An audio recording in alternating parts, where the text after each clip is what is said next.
नमस्कार, आप सबका स्वागत है। पहला प्रश्न है, मुख्य सचिव की नियुक्ति कौन करता है? ऑप्शन ए राज्यपाल, बी मुख्यमंत्री, सी जनता द्वारा, डी गृह मंत्री। तो सही आंसर इसका हो जाएगा राज्य के मुख्यमंत्री जो हैं वो राज्य के मुख्य सचिव की नियुक्ति करते हैं। डिटेल्स में जानते हैं, राज्य के मुख्य सचिव की नियुक्ति मुख्यमंत्री करते हैं, न कि उस राज्य का राज्यपाल। राज्य के मुख्य सचिव का नियत कार्यकाल नहीं होता है। प्रायः वरिष्ठतम भारतीय प्रशासनिक सेवा के अधिकारी जो होते हैं, अधिकारी को मुख्य सचिव बनाया जाता है, यानी भारतीय प्रशासनिक सेवा के अधिकारी को मुख्य सचिव बनाया जाता है, जो 60 वर्ष पूर्ण होने तक अपने पद पर बना रहता है। मुख्य सचिव राज्य सचिवालय, राज्य का सचिवालय, शासकीय प्रधान और राज्य प्रशासन का प्रशासनिक प्रमुख होता है। राज्य के प्रशासनिक पदानुक्रम में उसका सर्वोच्च स्थान भी होता है। वस्तुतः मुख्य सचिव सचिवों का प्रमुख है तथा सचिवालय के सभी विभाग उसके नियंत्रण में होते हैं। वह पूरे राज्य प्रशासन का नेता, मार्गदर्शक और नियंत्रक होता है। अगला जो प्रश्न है वह है, अगले प्रश्न की ओर चलते हैं, और अगला प्रश्न हमारा है कि पंचायत सदस्य बनने की न्यूनतम आयु कितनी है? पंचायत सदस्य बनने की न्यूनतम आयु जो निर्धारित किया गया है सरकार द्वारा, वह कितनी है? ऑप्शन ए 18 साल, ऑप्शन बी 15 साल, ऑप्शन सी 20 साल और ऑप्शन डी 21 साल। तो सही आंसर इसका हो जाएगा डी 21 साल पंचायत सदस्य बनने की न्यूनतम आयु निर्धारित किया गया है। डिटेल्स में जानते हैं, पंचायत सदस्य बनने के लिए न्यूनतम जो आयु है वह 21 वर्ष है। पंचायतों का उल्लेख जिसे स्थानीय निकायों के रूप में कहा जाता है, भारतीय संविधान के भाग जो 9 है, भाग 9 में किसी भी व्यक्ति के लिए पंचायत का सदस्य बनने के लिए न्यूनतम जो निर्धारित आयु है वह 21 वर्ष है। साथ ही पंचायत के समय पूर्व भंग होने के पश्चात पुनर्गठित पंचायत केवल अवशिष्ट समय के लिए ही जारी रहता है। अर्थात पंचायत समय पूर्व विघटित, यानी कि 5 वर्ष से पूर्व अगर विघटित हो जाती है तो विघटन के मामले में विघटन की तिथि से 6 माह के अंदर पुनः चुनाव कर लेना चाहिए। नई गठित पंचायत का कार्यकाल पिछली पंचायत की शेष अवधि तक के लिए होता है। और चलिए अगले प्रश्न की ओर, और अगला प्रश्न है, भारत में मताधिकार और निर्वाचित होने का अधिकार है। कैसा अधिकार है ये सब? भारत में मताधिकार जो अधिकार है और निर्वाचित होने का अधिकार है वह किस प्रकार का अधिकार है? ऑप्शन ए मूल अधिकार, ऑप्शन बी नैसर्गिक अधिकार, ऑप्शन सी संवैधानिक अधिकार, ऑप्शन डी विधिक अधिकार। तो सही आंसर इसका हो जाएगा सी संवैधानिक अधिकार है। डिटेल्स में जानते हैं, भारत में मताधिकार और निर्वाचित होने का संवैधानिक अधिकार है। अनुच्छेद 326 के तहत लोकसभा और राज्यसभा, राज्य की विधानसभाओं के लिए चुनाव वयस्क मताधिकार पर किया जाना तय है। यानी कि अनुच्छेद 326 के अनुसार लोकसभा और राज्य के विधानसभा, यानी कि सांसद और विधायक के लिए चुनाव वयस्क मताधिकार पर किया जाना तय है। मताधिकार चुनावी प्रक्रिया की रणनीति के साथ प्रत्येक नागरिक या देश को उनके उम्मीदवार जो संसद में उनका प्रतिनिधित्व करने के लिए चुने जाने हैं उनका विवरण सुनिश्चित रूप से प्राप्त करने का अधिकार प्रदान करती है। अतः भारतीय मताधिकार और निर्वाचित होने का अधिकार जो है वो एक संवैधानिक अधिकार प्राप्त है। अगले प्रश्न को चलते हैं, और अगला प्रश्न हमारा है वह है संसद किसके द्वारा मंत्रिपरिषद के कृतियों के ऊपर नियंत्रण रखती है? संसद जो है भारत की पार्लियामेंट, वह किसके माध्यम से मंत्रिपरिषद के जो काम होता है उस पर नियंत्रण रखती है? ऑप्शन ए स्थगन प्रस्ताव, बी प्रश्नकाल, सी अनुपूरक प्रश्न, डी उपयुक्त में से सभी। तो सही आंसर इसका हो जाएगा डी नंबर ऑप्शन जो है वो सही हो जाएगा। उपयुक्त सभी से मंत्रिपरिषद के कृत्यों पर नियंत्रण रखती है संसद। डिटेल्स में जानते हैं, भारत की संसद स्थगन प्रस्ताव, प्रश्नकाल, अनुपूरक प्रश्न तीनों के माध्यम से मंत्रिपरिषद के कृत्यों के ऊपर नियंत्रण रखती है। सार्वजनिक महत्व के किसी ऐसे प्रश्न पर जिस विषय पर तुरंत विचार करना आवश्यक हो, संसद की किसी सदस्य के द्वारा स्थगन प्रस्ताव लाया जा सकता है। दोनों सदनों में प्रत्येक बैठक के प्रारंभ में 1 घंटे तक प्रश्न किए जाते हैं और उनके उत्तर दिए जाते हैं।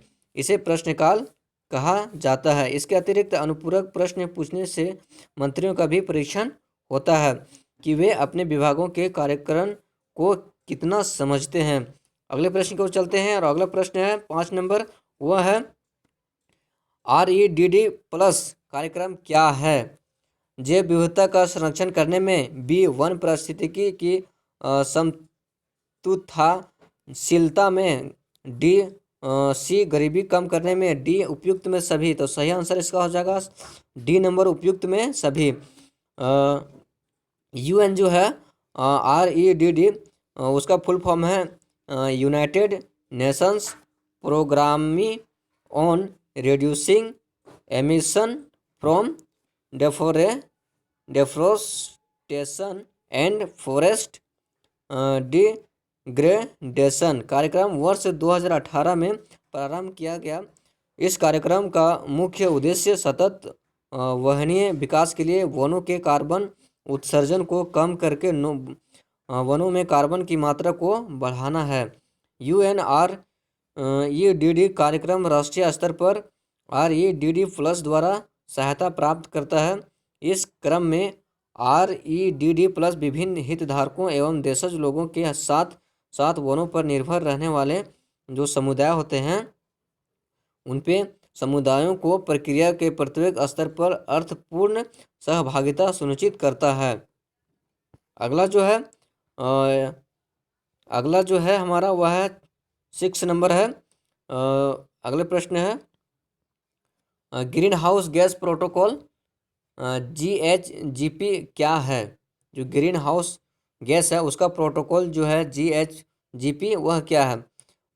यह सरकार एवं व्यवसाय को नेतृत्व देने वाले व्यक्तियों के लिए ग्रीन हाउस गैस उत्सर्जन को समझने, परिमाण निर्धारित करने एवं प्रबंधन हेतु एक अंतर्राष्ट्रीय लेखाकरण साधन है।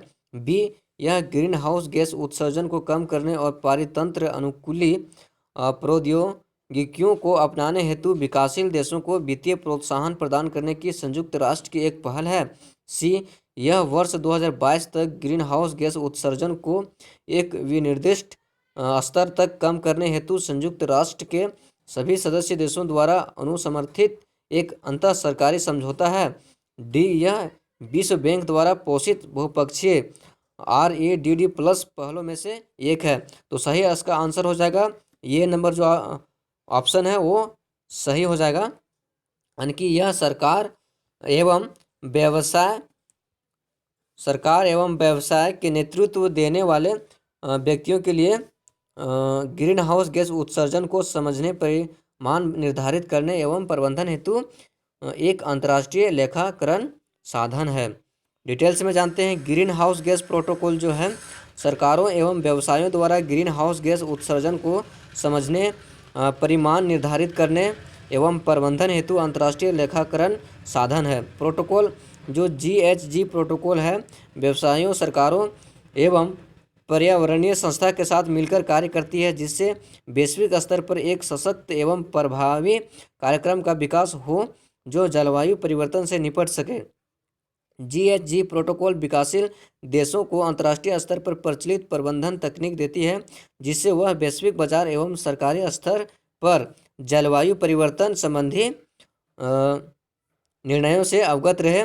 GHG प्रोटोकॉल का पहला संस्करण 2021 में प्रकाशित हुआ था। इसके पश्चात से GHG प्रोटोकॉल एक रणनीतिकार के रूप में विकासशील एवं विकसित देशों में व्याप्त होती जा रही है। अगले प्रश्न को चलते हैं और अगला प्रश्न है भूमध्य सागर किन देशों की सीमा है? ये 15 देशों की सीमा है, बी 20 देशों की, सी 21 देशों की, डी 31 देशों की। तो सही आंसर उसका हो जाएगा सी नंबर, ऑप्शन सही हो जाएगा 21 देशों की। डिटेल्स में जानते हैं। भूमध्य सागर 21 देशों की सीमा है जो इस प्रकार है, और 21 देश कौन कौन से हैं इसको देखते हैं। पहला है तुर्की, ग्रीस, अल्बानिया, मोंटेनिग्रो, बोस्निया एवं Herzegovina, Croatia, Slovenia, Malta, Italy, Monaco, France, Libya, Cyprus, Syria, Lebanon, Israel, मिस्र, लीबिया, ट्यूनीशिया, अल्जीरिया और मोरक्को। भूमध्य सागर पृथ्वी का एक सागर है जो उत्तरी अफ्रीका, यूरोप, अनातोलिया तथा मध्य पूर्व के बीच स्थित है। इसका क्षेत्रफल लगभग 25 लाख वर्ग किलोमीटर है, जो भारत के क्षेत्रफल का लगभग 3/4 भाग है। अगले प्रश्न को चलते हैं और अगला प्रश्न है कि जीका वायरस से होने वाले रोग क्या हैं। ऑप्शन ए जोड़ों में दर्द, ऑप्शन बी आँखों का लाल होना, ऑप्शन सी सिर दर्द तथा बुखार, ऑप्शन डी उपयुक्त सभी। तो सही इसका आंसर हो जाएगा डी नंबर ऑप्शन सही हो जाएगा, उपयुक्त सभी। डिटेल्स में जानते हैं। जिका वायरस से होने वाले रोग जोड़ों में दर्द, आँखों का लाल होना, सिर दर्द तथा बुखार है। यह वायरस इतना खतरनाक है कि अगर किसी गर्भवती महिला को हो जाए तो गर्भ में पल रहे बच्चे को भी यह बुखार हो सकता है, जिस तरह वजह से बच्चे के सिर का विकास रुक सकता है। जिका वायरस रोग एडिज इजिप्टी नामक मच्छर से संचरित होता है। एडिज इजिप्टी वही मच्छर है जो येलो फीवर, डेंगू और चिकुनगुनिया फैलाता है। साथ ही जिका वायरस रोग का लैंगिक संचरण होना संभव है। जिका वायरस वर्ष 1940 में सबसे पहले युगांडा में पाया गया था। इसके 7 साल बाद 1954 में नाइजीरिया के एक व्यक्ति में यह वायरस पाया गया। इस वायरस के ज़्यादा मामले पहली बार 2007 में अफ्रीका और एशिया के बाहर देखने को मिले और अरब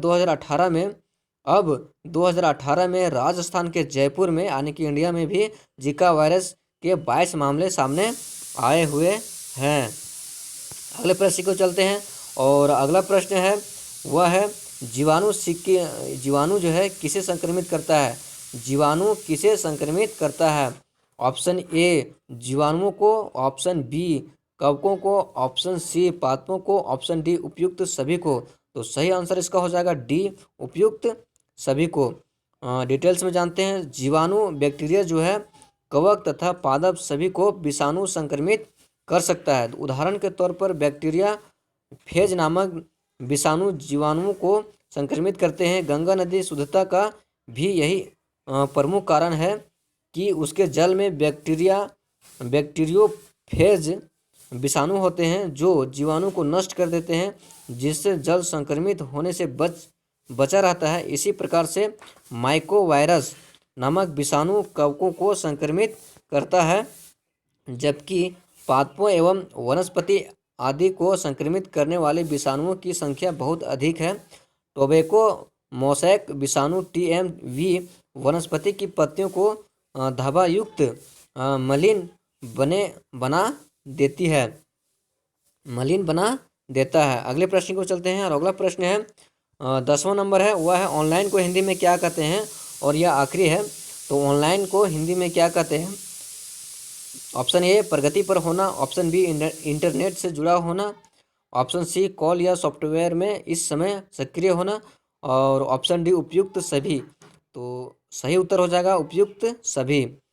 डिटेल्स में जानते हैं। ऑनलाइन को हिंदी में इंटरनेट से जुड़ा होना, किसी कॉल या सॉफ्टवेयर में इस समय सक्रिय होना, लाइन पर होना, रेल या बस एयरलाइन प्रणाली के नियमित मार्ग पर इंटरनेट के माध्यम से उपलब्ध होना, इंटरनेट पर लाइव होना कहते हैं। इस सवाल का एक शब्द में जवाब देना आसान नहीं है। इस किसी भी वाक्य के माध्यम से आसानी से समझा जा सकता है। इंटरनेट पर आपको ऑनलाइन की हिंदी अभिसक्रिय या तारस्त या संपृक्त या संपर्कवान या संपर्क युक्त बताया मिल जाएगा। लेकिन हम आपको बता देते हैं कि कई भाषाओं के कुछ शब्द का अर्थ एक शब्द में नहीं किया जा सकता है। Thank you.